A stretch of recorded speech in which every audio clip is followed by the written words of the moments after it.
Supreme court ने corona महामारी के दौरान देश भर में ऑक्सीजन की किल्लत को देखते हुए नेशनल टास्क फोर्स का गठन किया है।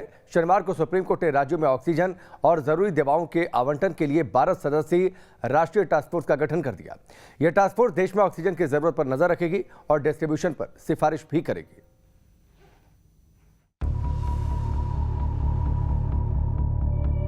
हर दिन बीतने के साथ देश भर में कोरोना संक्रमण के नए मामले रिकॉर्ड तोड़ रहे हैं।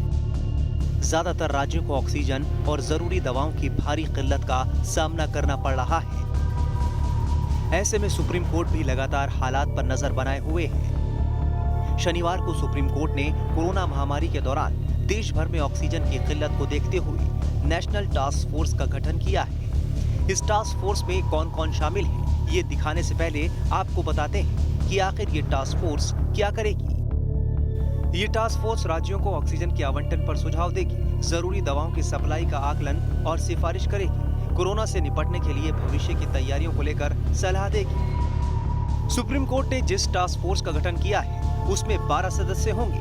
अब जरा ये भी देख लीजिए कि इस टास्क फोर्स में कौन कौन शामिल है। इस टास्क फोर्स में West Bengal university of health sciences Kolkata के पूर्व वीसी डॉक्टर भवतोष विश्वास, सर गंगाराम हॉस्पिटल दिल्ली के chairman doctor Devendra Singh Rana, Narayana health care Bengaluru के चेयरपर्सन और executive director doctor Devi Prasad Shetty, Christian medical college Vellore के प्रोफेसर डॉक्टर गगनदीप कांग, तमिलनाडु में क्रिश्चियन मेडिकल कॉलेज के ही डॉक्टर जेवी पीटर शामिल हैं। इनके अलावा मेदांता हॉस्पिटल के चेयरपर्सन और एमडी डॉक्टर नरेश त्रेहान, फोर्टिस अस्पताल में क्रिटिकल केयर मेडिसिन के director doctor Rahul Pandit, sir Ganga Ram अस्पताल में कार्यरत और लीवर ट्रांसप्लांट की director doctor Saumit Rawat, ILBS के senior professor doctor Shiv Kumar Sarin और हिंदुजा हॉस्पिटल के डॉक्टर जरीफ एफ उडवाडिया भी शामिल हैं। इसके अलावा नेशनल टास्क फोर्स के संयोजक भी इसके सदस्य होंगे, जो केंद्र सरकार में कैबिनेट सचिव स्तर का अधिकारी होगा।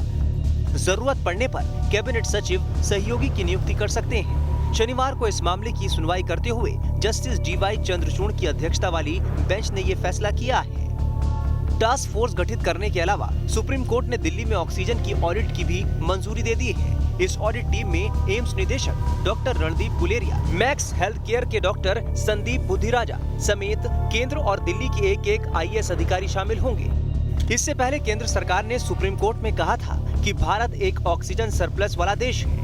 भारत की क्षमता 7,000 मीट्रिक टन की है, लेकिन अभी भारत में 10,000 मीट्रिक टन ऑक्सीजन का उत्पादन हो रहा है। Team news nation.